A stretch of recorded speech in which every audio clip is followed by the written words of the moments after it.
This lesson will provide a basic usage tutorial for CS 3D imaging software. There are very detailed feature-specific lessons available for every aspect of CS 3D imaging, but this lesson will allow new users to jump right in and become familiar with the software basics. To begin, we will open the CS 3D imaging software by double-clicking the icon on the desktop. You will then be asked to browse to the location of your patient's scan data. Click the plus sign next to the main folder to expand it, single-click to highlight the first slice of the scan, then click OK. You will see the software preparing and rendering the images, and then it will open up into your patient's full scan. Once the scan is open, it will likely default to the orthogonal slicing tab. This tab gives a great overview of your patient's scan from all of the different planes. In the upper left, there's the axial orientation, which allows viewing of the volume bottom to top, top to bottom. In the lower left, the coronal orientation allows us to view back to front, front to back. In the lower right is the sagittal view, which allows us to move right to left, left to right. And in the upper right is the three-dimensional rendering. Movement and navigation through the different views may be done in two ways. Please note that all of the different views are color-coded. In the axial view, there's a yellow tab in the upper right-hand corner. In the coronal view, there's a pink tab, and in the sagittal, a blue-green tab. The colors of these tabs correspond with the movement handles available along the sides of the different view frames. So, if I wanted to move up or down, inferiorly or superiorly through the axial plane, I could simply move my mouse to the yellow movement handle. The cursor will turn into a double arrow, and then I can left-click and hold and drag the movement handle up or down. The same holds true for the coronal view,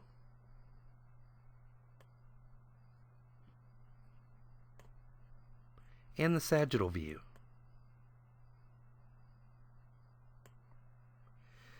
This is a good method for making large movements, but if I want to make smaller, more incremental movements, slice by slice, I simply move my mouse to the view that I want to scroll through, hold or hover my mouse over the image, and begin scrolling with the scroll wheel on my mouse. This allows me to move slice by slice in any direction. Another important tool is the Maximize button. This button allows you to bring any viewing plane to full screen. Once in full screen, all other software functions are still available for use. To come back out of full screen, notice that the Maximize button has now become a Minimize button.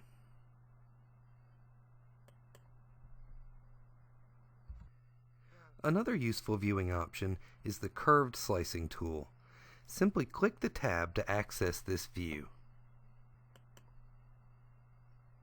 Curved slicing allows for visualization of the patient's scan at any point along a panoramic curve.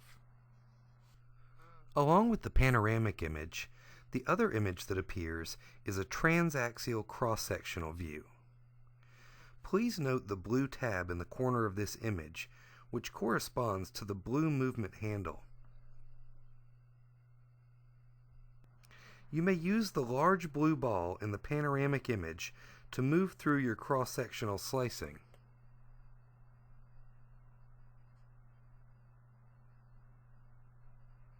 Or, again, for incremental movements, simply place your mouse over the image and scroll with your mouse's scroll wheel.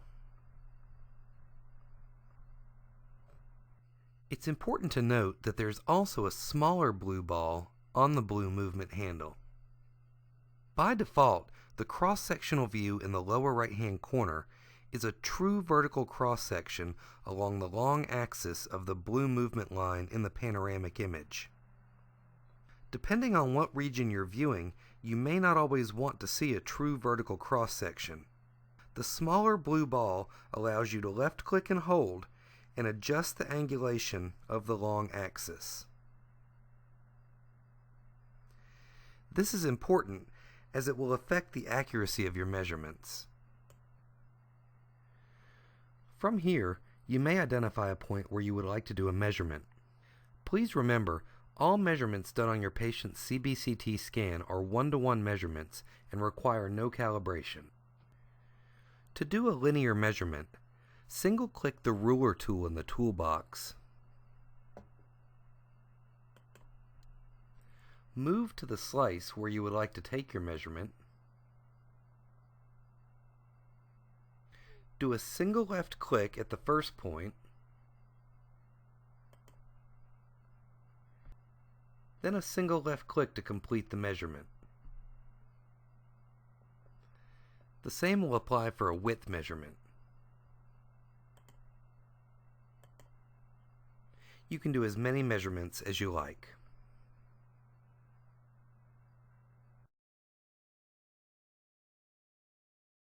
Another really useful tool, the oblique slicing tab, allows you to tilt and rotate slice planes to isolate and examine 360 degrees around a region of interest. This is ideal for rotation all the way around a virtually placed implant to evaluate placement in bone, evaluation of root canals that are difficult to visualize, lesion examination and other pathological evaluation, and much more. To use the oblique slicing tab, just click the tab, use the movement handles to center on your region of interest, or, even easier, scroll in one plane to your region of interest,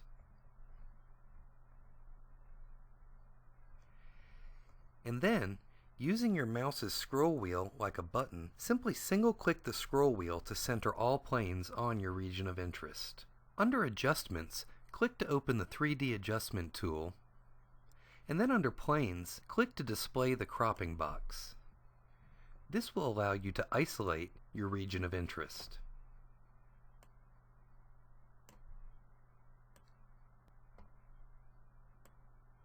Scroll with your mouse wheel to zoom in on your region of interest. You can now rotate the planes of the multiplanar views using the smaller grab handle within any plane.